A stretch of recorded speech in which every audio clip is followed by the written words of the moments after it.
Guys, আমি বাবু SDS ফালতু কথায় আপনাদেরকে নতুন একটি অনুষ্ঠানে অনেক অনেক শুভেচ্ছা, অভিনন্দন, ভালোবাসা এবং ভালোবাসা। কারণ আপনাদের ভালোবাসা বাদে হয়তোবা আমরা আমাদের গন্তব্যে অথবা আমাদের মূল পর্বে যেতে পারবো না। তো আপনাদের সহযোগিতা একান্ত প্রয়োজন। অবশ্যই অনুষ্ঠানটি সম্পূর্ণ দেখার চেষ্টা করুন, তবে হয়তোবা বুঝতে পারবেন, নয়তোবা আমার মতো বাবু ভগর ভগর করে যাবে, আপনারা স্কিপ করে চলে যাবেন, কিছুই বুঝতে পারবেন না বাবু কি বলছে। তাই আজকে একটি নতুন সুন্দর শিক্ষণীয় একটি গল্প নিয়ে এসেছি। তো শুরু করা যাক। আপনারা ভালো থাকুন, সুস্থ থাকুন, আবারও বলছি সাবধানে থাকুন, সর্বদাই পরিবারের প্রতি যত্নশীল হন। আপনার সন্তান কোথায় যাচ্ছে, আপনার সন্তানের প্রতি লক্ষ্য রাখুন। বর্তমান প্রেক্ষাপট খুবই খারাপ, এভাবে আপনারা নিজের সন্তানকে, নিজের পরিবারকে আগলে রাখুন, তবে হয়তোবা সাবধানে থাকার চেষ্টা করবেন, নয়তোবা সমস্যা হতেও পারে। তাই যাই হোক, অনুষ্ঠানটি শুরু করা যাক। একটি রাজার, সে 3 মাসের জন্য বাইরে যাবেন, তো 3টি কর্মচারীকে ডাক দিয়ে বললেন, এই নাও, তোমাকে 3টি মুদ্রা দেওয়া হলো, আরেকজনকে 2টি স্বর্ণের মুদ্রা দেওয়া হলো, আরেকজনকে 1টি স্বর্ণের মুদ্রা দেওয়া হলো।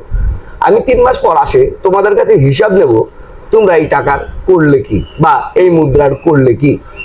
তারা বললো ঠিক আছে রাজা সাহেব। তো রাজা সাহেব যখন 3 মাস পর এখন আসবেন, তার আগে যে 3টি মুদ্রা নিয়েছিল সেই টাকাটি সে ভালো কাজেই ব্যবহার করলেন, যে 2টি নিল সেও ভালো কাজে ব্যবহার করলো। এখন তৃতীয় জন যে ছিল সে অবশ্যই ভালো কাজেই ব্যবহার করলো। কেমন ভালো কাজে ব্যবহার করলো, যেটা আমাদের চরিত্রের সাথে মিলে, সেই কাজটি করলো সে। যাই হোক, এখন আমি শুরু করি। রাজা সাহেব আসার পর জিজ্ঞাসা করলেন যে তোমাকে 3টি মুদ্রা দেওয়া হয়েছিল, 3টি মুদ্রা কি করলা? তো রাজা সাহেব, এই যে দেখেন আমি 10টি মুদ্রা করলাম, এটা দিয়ে আমি ব্যবসা করে এই 7টি মুদ্রা আমি অধিক পরিমাণ লাভ করেছি, এবং এটা হচ্ছে এখন আমার কাছে 10টি মুদ্রা। তো দ্বিতীয় জনকে জিজ্ঞাসা করা হলো, তোমার কাছে 2টি মুদ্রা দেওয়া হয়েছিল, তুমি কি করলা? সে বললো, রাজা সাহেব আমি 3 গুণ করছি, এটাকে 6টি মুদ্রা করেছি। বলো গুড, ভেরি গুড। এখন তৃতীয় জনকে জিজ্ঞাসা করা হলো যে তুমি কি করলে, একটি মুদ্রা যে তোমাকে দেওয়া হলো। সে বললো, আমি ওই একটি মুদ্রা নিয়ে একটি গর্ত করলাম, গর্ত করে সেই গর্তের ভিতর মুদ্রাটি লুকিয়ে রেখেছিলাম, যখন আপনি আসবেন তখন আপনাকে আমি মুদ্রাটি ফেরত দেব। তো রাজা সাহেব সেই ওই যার কাছে একটি মুদ্রা ছিল তার কাছ থেকে নিয়ে যে 10টি উপার্জন করেছে তার হাতে দিয়ে দিলেন। বললেন, এটি তোমার জন্য, কারণ তুমি এটা যোগ্য কাজ করেছো এবং তুমি এর জন্য অবশ্যই অংশীদার। তো সে বললো, রাজা সাহেব এটি কেমন করলেন? আমার কাছে একটি মুদ্রা ছিল, আপনি একটিও নিয়ে নিলে তাকে দিলেন, এবং তার কাছে 10টি ছিল, তার কাছে আপনি আরেকটি দিয়ে দিলেন। তো এইটি পৃথিবীর নিয়ম, যার কাছে থাকে তাকেই দেওয়া হয়, যেটা কি ভালো কাজে লাগাতে পারে তাকে দেওয়া হয়। যে টাকাটা সে অলসভাবে ফেলায় রাখে তাকে কখনো টাকা দেওয়া হয় না।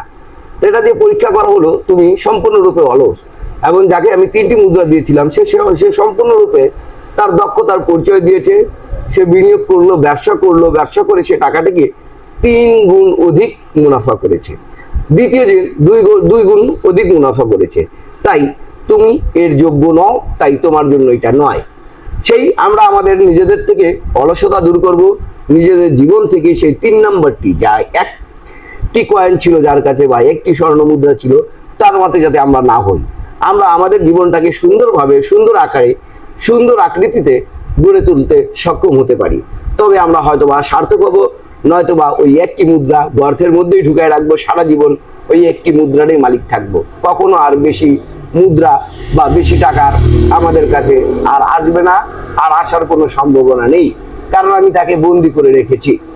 তাই আজ বাবু এই পর্যন্ত। এসডিএস ফালতু কথায় আপনাদেরকে আবারও অনেক অনেক ধন্যবাদ, শুভেচ্ছা, কারণ আপনি এতক্ষণ আমাদের সঙ্গে ছিলেন, আমাদের অনুষ্ঠান দেখেছেন। অবশ্যই যদি ভালো লাগে কমেন্ট করিয়েন, আমি লাইক বা সাবস্ক্রাইব করতে বলবো না, কমেন্ট করিয়েন, কমেন্ট করে জানাইয়েন। তবে আমরা উৎসাহিত হব, অনুপ্রাণিত হব নতুন কোনো অনুষ্ঠান বানাইতে, নতুন কোনো সুন্দর ধরনের কোনো গল্প নিয়ে আপনাদের কাছে উপস্থিত হব। তো আজ এই পর্যন্ত। আল্লাহ হাফেজ, ভালো থাকুন, সুস্থ থাকুন, অবশ্যই অবশ্যই অবশ্যই সাবধানে থাকুন। আল্লাহ হাফেজ, আই লাভ ইউ।